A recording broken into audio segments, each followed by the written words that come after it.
சில பேரோட விஷயம் வந்து இதுதான் டாப் மார்க்கெட் வந்து ஒரு மேலேயே போகாது திரும்பி கீழே வரும்னு சொல்லி நிறைய பேர் வந்து இந்த ரெக்கமெண்டேஷன் வந்து கொடுத்துருந்தாங்க.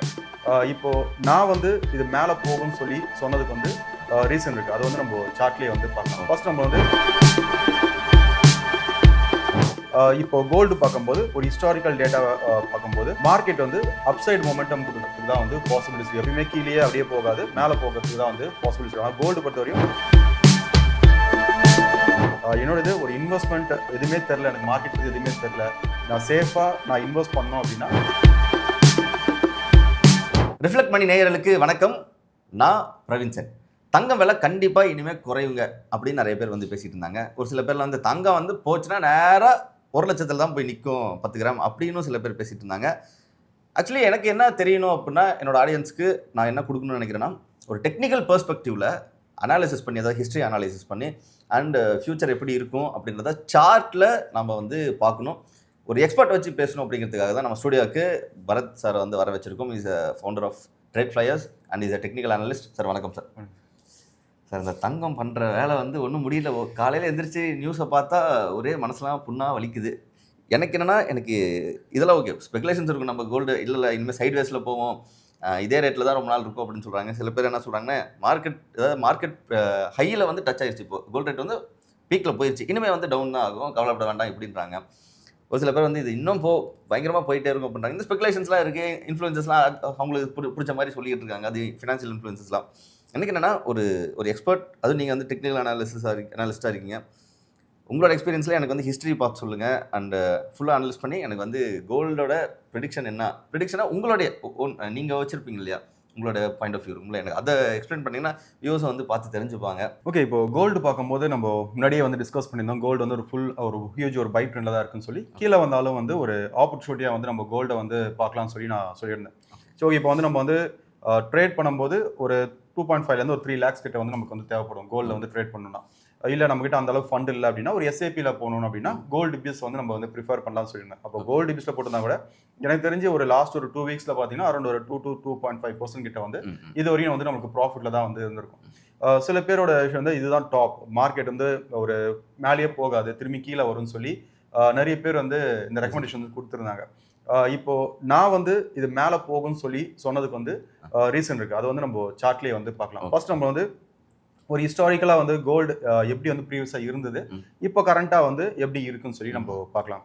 ஏன்னா இப்போ நம்ம லாஸ்ட் வீக் டிஸ்கஸ் பண்ணும்போது நானே சில இதுவும் பார்த்துருந்தேன். ஒரு லாஸ்ட் ஒரு 10 yearsல வந்து பார்க்கும்போது ஒரு நல்ல ரிட்டர்ன்ஸ் வந்து கொடுக்கல கோல்டு அப்படின்னு சொல்லி, அதே ரேட்டில் தான் டைம் அதே டைம் விஷயம் இருக்குது. அப்போ திரும்பி அதே மாதிரி ஒரு விஷயம் தான் வந்து நடக்கும்னு சொல்லி கொடுத்துருந்தாங்க.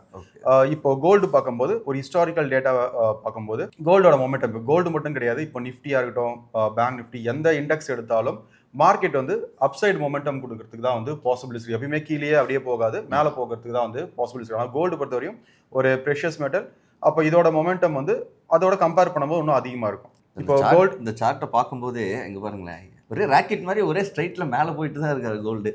அப்போ கோல்டோட ஒரு மொமெண்டம் பார்த்தீங்கன்னா இப்போ ஒரு கன்சாலிடேஷன் ஃபேஸ்ன்னு சொல்லுவோம். இந்த கன்சாலிடேஷன் வந்து ரெகுலராக நடக்கிற ஒரு விஷயம் தான். ஒரு கன்சாலிடேஷன் ஃபேஸ், அதுக்கப்புறம் வந்து ஒரு ஹியூஜ் ஒரு ரேலி வந்து கொடுத்துருக்கு. அப்போ திரும்பவும் இது வந்து நம்ம வந்து ஒரு ரீட்ரேஸ்மெண்ட்னு சொல்லுவோம். இப்போ டெக்னிக்கல் பாயிண்ட் ஆஃப் வியூவில் வந்து இது வந்து ரீட்ரேஸ்மெண்ட் சொல்லுவோம். எப்பவுமே வந்து மார்க்கெட் ஒரு இன்ஸ்டிடியூஷன்ஸ் வந்து எங்கே வந்து கன்சாலிடேஷன் பண்ணுவாங்க, எங்கே வந்து ஆர்டர்ஸ் ஒரு சைட்வேஸ் மார்க்கெட் எங்கே ஃபார்ம் ஆகுனா அந்த ரீட்ரேஸ்மெண்ட் லெவலில் தான் வந்து நம்மளுக்கு வந்து சைட்வேஸ் மார்க்கெட் வந்து ஃபார்ம் ஆகும். அப்போ திரும்ப என்ன பண்ணியிருக்காங்கன்னா, இந்த ரேலி கொடுக்கறதுக்காக தான் ஒரு சைட்வேஸ் மார்க்கெட் வந்து இங்கே வந்து ஃபார்ம் ஆயிருக்கு. இப்போ இந்த பாயிண்ட் தான் வந்து அவங்க சொன்ன விஷயம் என்னன்னா, இது வந்து ஒரு 10 yearsஸாக வந்து நம்மளுக்கு வந்து பெர்ஃபார்மே ஆகலன்னு சொல்லி. 10 years பெர்ஃபார்ம் ஆகல. நீங்கள் எந்த ஸ்டாக் எடுத்தாலும் எப்போ வந்து நமக்கு வந்து பெர்ஃபார்ம், இது வந்து ஒரு பேஸ் மாதிரி. இது எவ்வளோ தூரம் வந்து நம்மளுக்கு வந்து ஸ்ட்ராங்காக அந்த பேஸ் இருக்கோ அதுக்கேற்ற மாதிரி நம்மளுக்கு வந்து மொமெண்டம் கொடுக்கும். அப்போ இந்த பேஸ் முடிச்சுட்டு அப்புறம் தான் இந்த மொமெண்டம் இது எந்த இடத்துல வந்து ஃபார்ம் ஆயிருக்குன்னு சொல்லி பார்த்தீங்கன்னா, இது ஒரு ஃபிபனாக்கி பேஸ் பண்ணி பார்க்கும்போது ஒரு ஃபிப் ரீட்ரேஸ்மெண்ட்னு சொல்லி ஒரு டூல் இருக்குது. இப்போ அதை வந்து பார்த்தீங்கன்னா 0.68, இது ஒரு கோல்டன் ரேஷியோன்னு சொல்லுவோம். எக்ஸாக்டாக வந்து நம்மளுக்கு வந்து 0.68 ஹிட் பண்ணிட்டு தான் மார்க்கெட் வந்து அப்போது ஒரு ரேலி கொடுத்துருக்கு, ஒரு 0.68 ரீட்ரேஸ்மெண்ட் கொடுத்துருக்கு. அப்போ இப்போ பார்க்கும்போது இதோட டார்கெட் லெவல்ஸ் தான் மேலே போகுது. அப்போ இதோட டார்கெட் லெவல்ஸ் வந்து பார்த்தீங்கன்னா அரௌண்ட் ஒரு 3100, என்னோட வியூ 3100 காமிச்சதுனால நான் சொன்னேன் இது இன்னும் மேலே போகிறதுக்கு தான் வந்து பாசிபிலிட்டிஸ் இருக்குது.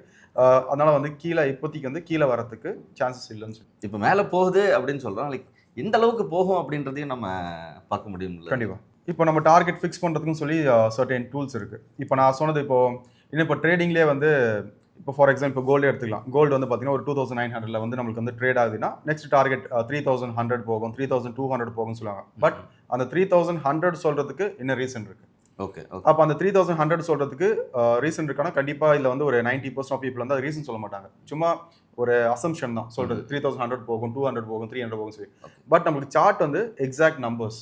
ஓகே. இப்போ நானே வந்து சொல்லியிருந்தேன். இப்போ கோல்டு வந்து 3000 போகும்னு சொல்லியிருந்தேன். 3000 பிரேக் அவுட் ஆச்சுன்னா 3000 வந்து ஒரு சென்டிமெண்ட் நம்பர், ஒரு ரவுண்ட் ஃபிகர்ஸ்னு சொல்லுவோம். அங்கே ஹிட் பண்ணிட்டு அப்புறம் ஒரு ரிஜெக்ஷன் வந்து கண்டிப்பாக வரும்.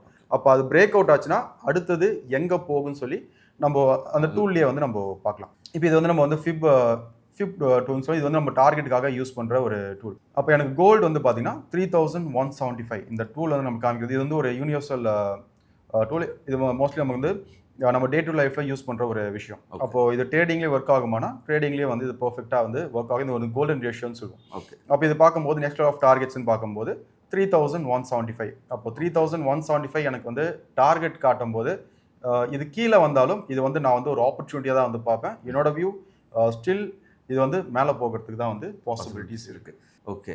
ஜெனரலாக ஆக்சுவலி நம்ம இந்த சைட்வேஸில் போகுதுன்னு சொன்னாங்க இல்லையா, அதுவுமே என்னென்னா 2019 தான் நம்ம கோல்டு வந்து வேர்ல்டு ரிசர்வ் வந்து இதுவும் ஒரு அசட் கிளாஸஸில் முக்கியமாக கொண்டு வந்தாங்க. கரன்சி அண்ட் பாண்ட்ஸுக்கு அப்புறம் இதுவும் கொண்டு வந்தாங்க. அதுக்கப்புறம் ஏறின கோல்டு ப்ரைஸ் தான் ஏறிக்கிட்டே போயிட்டு இருக்கு. ஓகே. ஸோ இப்போது சில்வருக்கான இந்த அளவுக்கான ஆப்பர்ச்சுனிட்டிஸ் இருக்கா? சில்வரோட இப்போ ப்ரெஷஸ் மெட்டல் பார்க்கும்போது கோல்டு அண்ட் சில்வர். ஆனால் சில்வரில் வந்து நம்மளுக்கு வந்து இன்வெஸ்ட்மெண்ட் கம்மி. பட் இது வந்து நீங்கள் வந்து ஒரு இன்வெஸ்ட்மெண்ட் பர்பஸ்க்கு வந்து யூஸ் பண்ணிக்கலாம். இப்போ எப்படி கோல்டு பீஸ் சொல்லணும் அதே மாதிரி சில்வர் பீஸ்ன்னு இருக்கு. அப்போ அதில் போயிட்டு நம்ம யூஸ் பண்ணிக்கலாம். இன்னொன்று நம்மளுக்கு வந்து ஃபிசிக்கலாக போகும்போது கண்டிப்பாக நம்ம கோல்டாக சில்வராக பார்க்கும்போது எல்லாமே கோல்டு தான் இம்பார்ட்டன்ஸ் கொடுப்போம். சில்வருக்கு வந்து நம்ம இம்பார்ட்டன்ஸ் வந்து கொடுக்க மாட்டோம். அதனால் இன்வெஸ்ட்மெண்ட் நீங்கள் பண்ண போகிறீங்க அப்படின்னும் போது ஒரு ETF நீங்கள் போக போறீங்க அப்படின்னா சில்வர் பீஸும் வந்து ஒரு ஈக்குவல் ஆப்பர்ச்சுனிட்டி இருக்குது. பட் நமக்கு இந்த அளவுக்கு மொமெண்டம் வந்து நம்ம சில்வரில் வந்து எக்ஸ்பெக்ட் பண்ண முடியாது. ஸோ இப்போது நம்ம நீங்கள் சொன்னபடி கோல்டு வந்து ப்ரைஸ் ஏறும் அப்படின்ற மாதிரி சொல்லும்போது இந்த டைமில் வந்து நம்ம ஒரு கோல்டு பீஸாக இருக்கட்டும், இல்லை வந்து கோல்டு காயினாக வாங்கணும்னு நினைப்பாங்க நிறைய பேர், அப்படியா இருக்கட்டும், இல்லை வந்து கோல்டு மியூச்சுவல் ஃபண்ட்ஸே இருக்குது. அதுலேயே asset plus underlying asset plus வந்து கோல்ட்லேயே இருக்கிற மியூச்சுவல் ஃபண்ட்ஸ் இருக்குது. ஸோ இப்போ இதில் இன்வெஸ்ட் பண்ணுறது உங்களோட பாயிண்ட் ஆஃப் வியூவில் கரெக்டாக இருக்குமா? இந்த டைமில் இன்வெஸ்ட் பண்ணுறது பண்ணலாமா அப்படின்ற? கண்டிப்பாக கோல்டு என்னன்னா இப்போ நீங்கள் லாங் டேர்ம் போகும்போது இப்போ லாங் டேர்ம்லேயே வந்து மியூச்சுவல் ஃபண்ட்ஸ்னு வரும்போது மோஸ்ட்லி எல்லாருமே வந்து லாங் டேர்ம் வந்து ப்ரிஃபர் பண்ணுவாங்க. அப்போ அதில் ஒரு விஷயம் என்ன, இப்போ நம்மளோட மார்க்கெட் எடுத்துக்கலாம். ஒரு மேஜராக வந்து ஒரு பெரிய ஃபால் கொடுத்துருக்கு. இப்போ நிஃப்டின்னு பார்க்கும்போது ஒரு 15% தான். பட் நீங்கள் ஸ்டாக்ஸில் பார்க்கும்போது ஒரு 40% 50% வந்து ஃபாலாக இருக்குது.